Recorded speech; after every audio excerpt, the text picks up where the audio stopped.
बबली कबूतरी की दो बहुएं थी, बड़ी अमीर तो छोटी गरीब। बड़ी बहू को अपनी अमीरी पर बहुत घमंड था, इसलिए बबली ने दूसरी बहू किसी गरीब घर से लाने की सोची। अरे टुनटुनी बेटिया, जरा एक गिलास पानी तो लाना। जी माँ जी, अभी लाई। छोटी बहू किचन से पानी के साथ मिठाई भी ले आती है। अरे ये मीठा क्यों बहू, मुझे तो सिर्फ पानी पीना था। माँ जी, हम लोगों के घर के संस्कार हैं, पानी किसी को खाली नहीं दिया जाता है। अरे जीती रहे बेटी, मुझे तो ऐसी ही बहू चाहिए थी। वहीं बड़ी बहू पिंकी के अलग ही शौक थे। माँ जी, ये कपड़े रखे हैं, अभी ड्राई क्लीन करने वाला आएगा तो उसे दे देना। वो क्या है ना, दाग लग गए हैं। दीदी लाओ ना, मैं हाथ से धो दूंगी, दाग निकल जाएंगी। आखिर नौकरों वाले काम में ही तुम्हारा मन लगता है ना? रहने दो, मैं नहीं देती किसी को भी हाथ में अपने कपड़े। कितने कीमती हैं पता है? मेरी मम्मी ने दिए थे। जितने की तुम्हारी 4 साड़ी हैं, मेरी 1 है। सास को बड़ी का व्यवहार बहुत खराब लगता है, लेकिन वो घर पर कलेश करना नहीं चाहती थी, इसलिए शांत हो जाती है। रहने दीजिए ना माँ जी, मन छोटा मत करिए। सही तो बोल रही थी दीदी, इनकी साड़ी के आगे मेरी साड़ियाँ तो कुछ नहीं है। अरे कैसी बात करती हो बहू, ये लो मेरी अलमारी की चाबी। आज से जितनी भी साड़ी पहननी हो यहाँ से लेकर पहन लेना। छोटी मुस्कुराती है और सास को कहती है, माँ जी, मुझे इतना शौक ही नहीं है घूमने फिरने का, और घर में रहकर क्या करना है इतनी हैवी साड़ी पहनकर। सास समझ जाती है कि टुनटुनी को किसी भी चीज का लालच नहीं है, लेकिन बड़ी बहू के व्यवहार से वो भी दुखी रहती है। खाने की टेबल पर ये क्या है, रोज रोज भिखारियों वाला खाना कौन बनाता है? थोड़ा तो डाइट का ख्याल रखा करो। अरे वो सबके लिए खाना बनाती है, किसी को कुछ और खाना हो तो किचन में ताला नहीं है, बना सकता है। उफ, ओ माँ जी, ये क्या बात हुई? नौकर चाकर थे हम लोगों के घर में। अच्छा दीदी, खाना बनाने के लिए भी? हाँ जी, 1 गिलास पानी भी नहीं लेते थे हम लोग। वाह दीदी, क्या बात है, फिर तो खूब पढ़ी लिखी होंगी आप। अरे 12वीं पास है, तेरी तरह डबल MA नहीं किया है। 12th पास पर इंग्लिश मीडियम से। अंग्रेजी मीडियम का 12वीं और हिंदी मीडियम का डबल MA एक ही बात होती है। अरे कैसी बात कर रही हो दीदी? 12वीं की ज्ञान और MA के ज्ञान में जमीन आसमान का अंतर होता है। अंग्रेजी सिर्फ एक भाषा है। हाँ तो क्या बोल रही हो तुम कि मैं गंवार हूँ? अरे गंवार होते हुए भी तुमसे ज्यादा अकल है मेरे पास। बड़ी बहू बड़बड़ करती हुई अपने घोंसले में चली जाती है, जिसके बाद बड़ा बेटा कहता है, क्या माँ, क्यों तुम लोग उसके पीछे पड़े रहते हो? पहले तुम अकेली थी, अब छोटी बहू भी तुम्हारे साथ। अरे भैया, कैसी बात बोल रहे हो? माँ और मेरी बीवी के लिए अब घर में आए दिन कलेश होने लगता है, जो छोटी बहू को बिल्कुल अच्छा नहीं लगता। माँ जी, आप क्यों कुछ बोलती हैं? जब मुझे काम करने में कोई दिक्कत नहीं है तो। ये तो ठीक है बहू, लेकिन बड़ी बहू को ये समझना होगा ना कि उसका मायका नहीं है, यहाँ उसे बहू के जैसा ही रहना है। लेकिन पैसों की मारी जिठानी कहाँ ये समझने वाली थी। आज मेरे मम्मी पापा आ रहे हैं तो प्लीज आप लोग कुछ अच्छा बना लेना।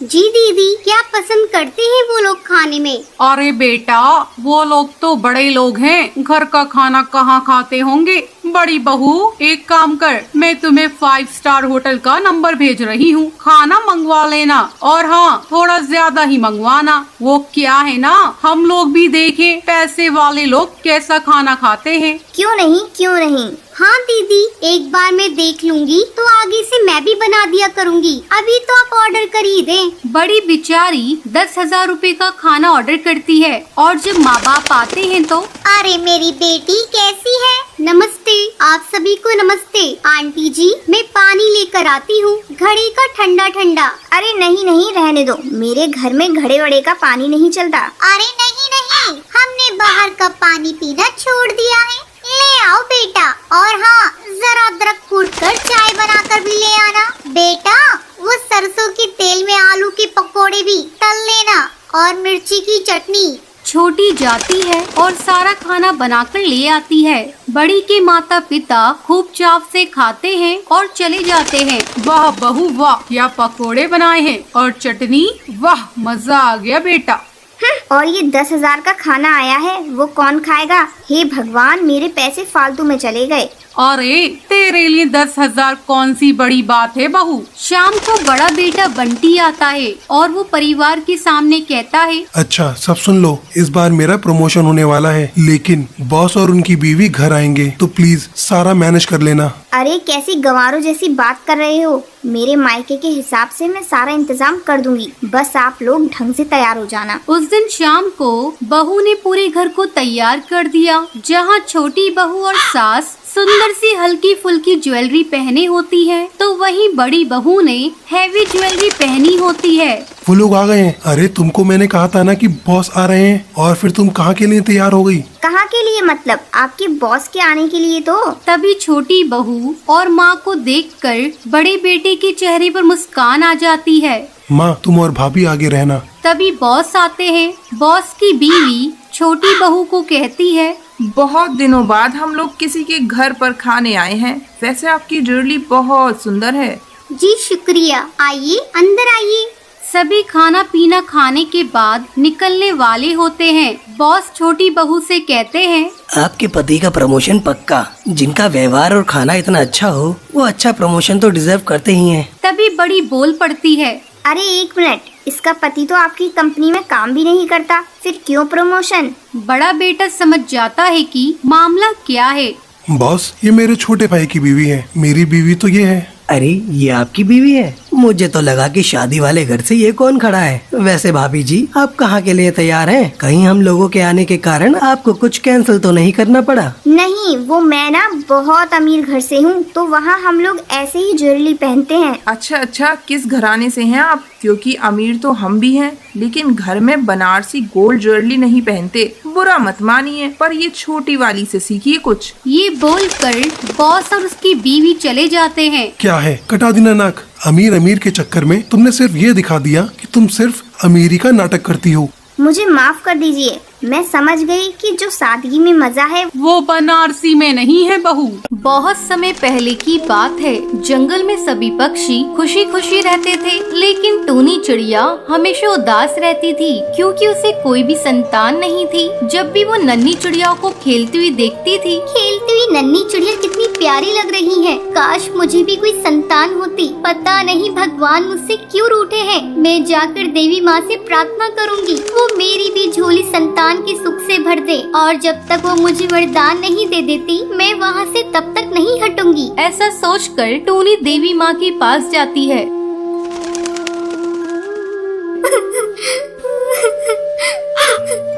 देवी माँ, मुझे भी वरदान दे दो। मुझे भी एक अंडा हो जिससे एक सुंदर सा बच्चा हो जाए, और मैं भी संतान का सुख अनुभव करूं। देवी माँ, मेरी इस इच्छा को पूरा करो। मैं आपके सामने हाथ जोड़ती हूँ। काफी देर प्रार्थना करने के बाद टूनी चिड़िया जंगल लौट आती है। अचानक उसे एक दिन पता चलता है कि वो अंडे देने वाली है। देवी माँ, आपका बहुत बहुत धन्यवाद। आपने मेरी प्रार्थना स्वीकार कर ली। मैं माँ बनने वाली हूँ। इसी तरह कुछ दिन गुजर जाते हैं। एक दिन टूनी चिड़िया को इमली खाने की इच्छा हो रही थी। तब वो इमली की तलाश में जंगल के भीतर जाती है। इस पेड़ पर तो बहुत सारी इमली लगी हुई है। मैं कुछ इमलियाँ खा लेती हूँ और कुछ अपने साथ घर ले जाऊंगी। जैसे ही टूनी इमली तोड़ने लगती है, तभी इमली के पेड़ पर रहने वाला जिगरबाज टूनी को दबोच लेता है। आज इस चिड़िया को मैं खाऊंगा। बहुत दिनों बाद मुझको चिड़िया का मांस खाने को मिलेगा। मुझे छोड़ दो, मैंने तुम्हारा क्या बिगाड़ा है? देखो, मैं माँ बनने वाली हूँ। ठीक है, जब तू माँ बन जाएगी तब हम लोग तुझे अपना शिकार बनाएंगे, क्योंकि हम लोग किसी गर्भवती को अपना शिकार नहीं बनाते। वो बाज टूनी चिड़िया को ले जाकर एक गुफा में बंद कर देता है। टूनी चिड़िया रोए जा रही थी। काश मैं इमली खाने जंगल के ज्यादा अंदर नहीं आई होती। आते समय मैंने किसी को कुछ बताया भी नहीं। सभी पड़ोसी पक्षी मुझे ढूंढ रही होंगी। अपने साथ साथ मैंने अपने होने वाले बच्चे को भी संकट में डाल दिया। उधर नदी किनारे टूनी चिड़िया के ना मिलने से चारों तरफ हड़कंप मच जाता है। पता नहीं टूनी चिड़िया कहाँ चली गई। उन्हें ढूंढने के लिए हम लोगों को जंगल के भीतर जाना चाहिए। शायद वो किसी मुसीबत में फंस गई है। बबली कबूतरी टुनटुनी चिड़िया के साथ घने जंगल जाती है। हे भगवान, हमें टूनी चिड़िया के पास ले जाओ, कोई रास्ता दिखाओ। वो दोनों भगवान भरोसे ढूंढते ढूंढते टूनी चिड़िया के पास पहुंच जाती हैं। टुनटुनी चिड़िया, बबली कबूतरी, मुझे यहाँ से जल्दी आजाद करवाओ। मुझे जिगरबाज ने यहाँ कैद कर रखा है। बबली कबूतरी कहती है, टूनी चिड़िया, आप चिंता न करें, हम लोग उस जिगरबाज को सबक सिखा कर रहेंगे। उसी समय वो बाज वहाँ पर आ जाता है। पक्षी अपनी हिम्मत और समझदारी से उस खतरनाक बाज का मुकाबला करते हैं और उसे कैद कर लेते हैं और टूनी चिड़िया को आजाद करा देती हैं। टूनी, अब आप आजाद हैं। चलिए अपने जंगल में, वहाँ आपकी जरूरत है। वो दोनों टूनी चिड़िया को लेकर नदी किनारे जंगल से बाहर आ जाती हैं। समय आने पर टूनी चिड़िया एक सुंदर सी नन्हा अंडा देती है और कुछ ही दिनों बाद उसमें से एक नन्ही चिड़िया जन्म लेती है। बधाई हो टूनी चिड़िया, इस नन्ही चिड़िया के जन्म से इस जंगल में रोशनी ही रोशनी हो गई है। अब टूनी चिड़िया अपनी बच्ची के साथ खुशी खुशी उसी जंगल में रहती है।